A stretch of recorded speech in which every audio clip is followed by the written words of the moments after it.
చట్టం గురించి మాట్లాడారు అధ్యక్ష. దిశ చట్టం అని చెప్పి లేని చట్టాన్ని తీసుకొచ్చిన తర్వాత చాలా మంది దిశ పోలీస్ స్టేషన్కి వెళ్ళి మేము కంప్లైంట్ ఇచ్చామంటే దిశ చట్టం ద్వారా మేము నోట్ చేస్తున్నామన్నారు. నిర్భయ చట్టాన్ని కనీసం పెట్టడానికి కూడా ముందుకు రాలేదు అధ్యక్ష.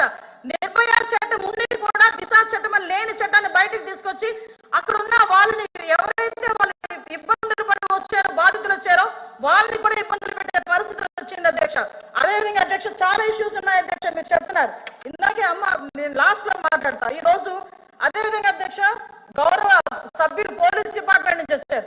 ఒక కేసు వచ్చిన తర్వాత దాని ఇన్వెస్టిగేషన్ చేయాలి, దాని గురించి సంబంధించి ఛార్జ్ షీట్ ఫైల్ చేయాలి, ఫోరెన్సిక్ డిపార్ట్మెంట్ నుంచి మనకి రావాలి అధ్యక్ష, రిపోర్ట్లు కూడా రావాలి. అమరావతిలో ఫోరెన్సిక్ డిపార్ట్మెంట్ సంబంధించి ఒక ల్యాబొరేటరీ కట్టడానికి సెంట్రల్ గవర్నమెంట్ దగ్గర 2 దానికి వినే అవకాశం కూడా మీరు కూడా కల్పించాలని మరి కోరుకుంటున్నా అధ్యక్ష. మొదటగా గౌరవ సభ్యురాలు మాట్లాడుతూ 59% పెరిగినాయని నేనే చెప్పాను అన్నారు అధ్యక్ష. అమ్మ ఒక నిమిషం అమ్మ, ఇప్పుడు నేను మాట్లాడుతున్నాను కదా, మీరు చెప్పినవన్నీ నేను చాలా క్లియర్గా విన్నాను. ఇది చాలా సెన్సిటివ్ ఇష్యూ, ప్రజలకు తెలియాల్సిన అవసరం కూడా ఉంది.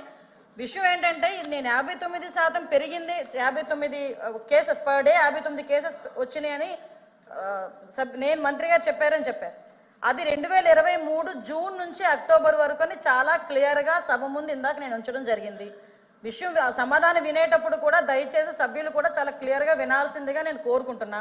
ఇది జూన్ నుంచి అక్టోబర్ వరకు పర్ డే 59 కేసెస్, అదేవిధంగా 8,855 కేసులు అప్పుడు నమోదైనవి. కానీ 2024 వచ్చేసరికి జూన్ నుంచి అక్టోబర్ చూసుకుంటే 7,234, దగ్గర 18% తగ్గించాము. కాబట్టి గణనీయంగా పెరుగుదల లేదు అని చెప్పి సమాధానం చెప్పడానికి ఉదాహరణగా 2 చెప్పడం జరిగింది అధ్యక్ష. ఇది మాట్లాడాం.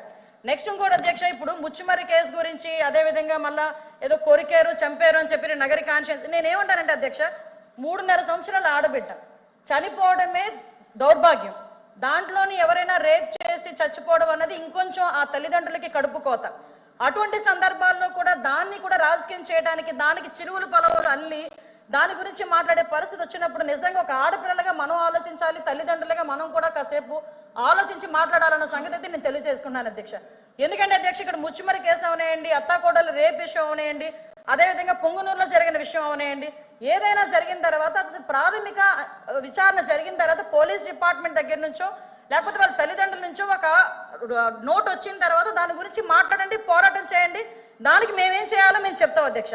అంతేగాని రేపే జరగకుండా అమ్మాయిని గ్యాంగ్ రేప్ చేశారు, తర్వాత చంపేశారు, ఇలాంటి పదాల వల్ల తల్లిదండ్రుల తాలూకా మానసిక వేదన ఎంత ఉంటుందో ఒక తల్లిగా నేను కూడా అనుభవించి చెప్పే పరిస్థితి అందరం కూడా దాని గురించి మనం అనుభవించి మాట్లాడుకోవాలి అధ్యక్ష.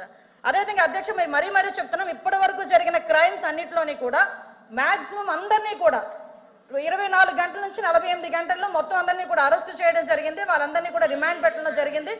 దయచేసి వినండి సార్ ప్లీజ్, ఇది చాలా సెన్సిటివ్ విషయం. మీరైనా నేనైనా ఎవరైనా మహిళల భద్రత విషయంలో రెడీగా ఉండాల్సిందే, పరంగా ఉండాల్సిందే. దయచేసి ఇప్పుడు మేము చెప్తున్న విషయాల్లో మీకు ఏమైనా అబద్ధం అనిపిస్తే కనుక నేను మళ్ళా ఎంతమంది మాట్లాడినా సమాధానం చెప్పడానికి నేను రెడీగా ఉన్నా.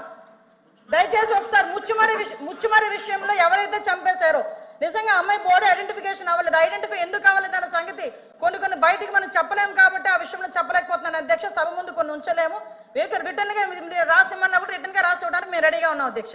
అదేవిధంగా మిగతా అన్ని విషయాల్లోని కూడా మేము పట్టుకున్నాం అధ్యక్ష. నేను నిజంగా విమర్శించాలి, ఇక్కడే కూర్చొని విమర్శించాలి అనుకుంటే 2019 నుంచి 24 వరకు సీఎం గారి ఇంటి దగ్గరలో గ్యాంగ్ రేప్ జరిగితే ఈ రోజు వరకు వెంకటరెడ్డి అనే వ్యక్తిని పట్టుకున్నారా? అదేవిధంగా విజయవాడ నడిబొడ్లో ఒక దళిత వికలాంగురాల్ని హాస్పిటల్లో రూమ్ లో పెట్టి 3 రోజులు సామూహిక అత్యాచారం జరిగితే అదే విషయం కూడా చంద్రబాబు నాయుడు గారు చంద్రబాబు నాయుడు గారి మీద కేసు పెట్టిన సంగతి మర్చిపోయారా అధ్యక్ష? నేను చెప్పాలి అధ్యక్ష, దయచేసి నాకు అవకాశం ఇవ్వండి. ఇలాంటి సంగతులు మేము చెప్పాలంటే కొన్ని కోళ్ళు చెప్తాం, ఇలాంటి సంఘటనలు అది కాదు ఈ రోజు జరగాల్సిన సంగతి గురించి. అదేవిధంగా మీరు ఇంతకు ముందు చెప్పారు అధ్యక్ష, పోలీసుల వైఫల్యం అని చెప్పి మాలో చాలా క్లియర్ గా చెప్తున్నారు అధ్యక్ష. ఈ రోజు పోలీసుల వైఫల్యం ఇప్పుడు కాదు అధ్యక్ష, పోలీసుల వైఫల్యం 5 నెలల కాలంలో వాళ్ళ దగ్గర వసతులు లేకపోయినా, వెహికల్స్ లేకపోయినా, వాళ్ళకి ఫోరెన్సిక్ ల్యాబొరేటరీ అనేది వాళ్ళ దగ్గర లేకపోయినా, అదేవిధంగా వాళ్ళకి కనీసం ఫింగర్ ప్రింట్ ఐడెంటిఫికేషన్ డివైజెస్ లేకపోయినా ఈ 5 నెలల్లో వితిన్ 24 గంటల నుంచి 48 గంటల్లో నేరస్తులు పట్టుకుని రిమాండ్కి పంపించిన ఘనత మా పోలీసు వ్యవస్థ అధ్యక్ష. 5 సంవత్సరాలు పోలీసులు ఎట్టున్నారు అధ్యక్ష? తెలుగుదేశం పార్టీ వారి ఇళ్ల దగ్గర పరదాలు కట్టడానికి, చెట్టు నరకడానికి, ఇంట్లో రోడ్డు మీదకి వచ్చేసరికి కాపులాలు కాయడానికి తప్పించి ఏ రోజైనా కనీసం ఒక ఆడపిల్లని రక్షించే విషయంలో అధ్యక్ష చెప్పాలి అధ్యక్ష. ఇంకో నిమిషం